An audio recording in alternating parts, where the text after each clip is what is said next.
Tu as déjà eu l'impression de répéter les mêmes schémas amoureux, encore et encore, le même type de partenaire, les mêmes disputes, la même fin. Et si ce n'était pas une question de chance, mais un programme invisible écrit dans ton passé? Ce que tu vas découvrir dans cette vidéo, comment identifier ton style d'attachement en 5 questions et surtout quoi en faire pour que ça change. La croyance la plus répandue, c'est que nos problèmes en amour viennent d'un manque de confiance en soi, d'un mauvais choix de partenaire ou de la peur de s'engager. On pense que si on trouve la bonne personne, tout ira bien. Mais la réalité est plus profonde. Ce n'est pas seulement qui tu choisis, c'est comment tu te comportes dans la relation. Et ce comportement est dicté par un système d'attachement formé dès l'enfance. Ce système est comme un radar interne. Il scanne en permanence la disponibilité de l'autre, sa distance, sa fiabilité. Et selon la façon dont ce radar a été calibré, tu vas réagir de manière très différente. Les chercheurs Brennan et Mikulincer ont popularisé en 1998 un modèle qui distingue 4 styles: sécure, anxieux, évitant et craintif évitant, ou désorganisé. Chacun a sa logique, son moteur et surtout des leviers pour évoluer. Prenons le cas de Camille, 29 ans, infirmière de nuit à Marseille. Camille est brillante, mais dès qu'elle commence une relation, elle devient méconnaissable. Elle envoie 3 messages si l'autre ne répond pas dans l'heure. Elle analyse chaque mot, chaque retard. Un jour, son copain dit « Je suis fatiguée ce soir, je vais me coucher tôt ». Camille interprète « Il ne veut plus me parler, il se lasse, il va me quitter ». Elle lui répond « Tu n'as pas envie de me voir ?» Lui « Si, mais je suis crevée ». Elle « Tu dis ça, mais tu as passé la soirée à jouer à la console hier ». La dispute s'installe. Lui se sent contrôlé. Elle se sent rejetée. Et le schéma se répète. Comment reconnaître ton propre style aujourd'hui ? Observe-toi sur 3 signaux. 1. Comment tu réagis quand l'autre ne répond pas rapidement ?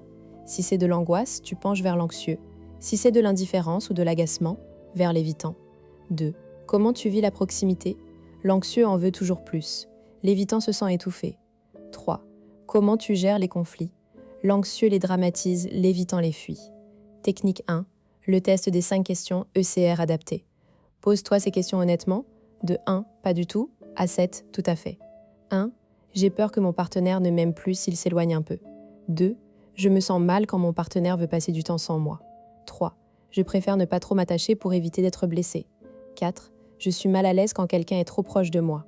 5. J'ai du mal à faire confiance aux autres. Si les 2 premières sont élevées, tu es anxieux. Si les 2 suivantes sont élevées, tu es craintif évitant. Si tout est bas, tu es sécure. Phrase exacte à te dire après le test: je ne suis pas mon style. Mon style est une stratégie que j'ai apprise. Je peux en changer. Technique 2. Le recentrage corporel pour les anxieux. Quand tu sens l'angoisse monter, cœur qui bat, envie d'envoyer un message, arrête-toi.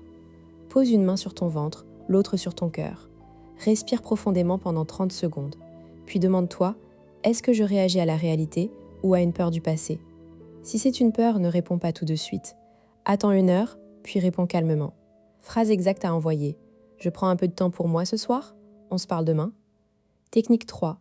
L'ouverture progressive pour les évitants. Si tu sens que tu prends tes distances, identifie un besoin que tu pourrais exprimer. Par exemple, j'ai besoin de passer la soirée seule ce soir, mais je serai content de te voir demain pour le café. Cela rassure l'autre sans te trahir. Tu restes fidèle à ton besoin tout en maintenant le lien. Phrase exacte à dire, j'ai besoin d'un peu d'espace, mais je tiens à toi. On se retrouve jour, heure. Rappelle-toi, ton style d'attachement n'est pas une fatalité. C'est une carte de ton passé, pas une prison. Les études montrent que 30% des gens changent de style en quelques années grâce à une relation sécure ou à un travail sur soi. Tu peux être le premier à briser le cycle. Si cette vidéo t'a aidé, abonne-toi pour ne pas rater les prochaines.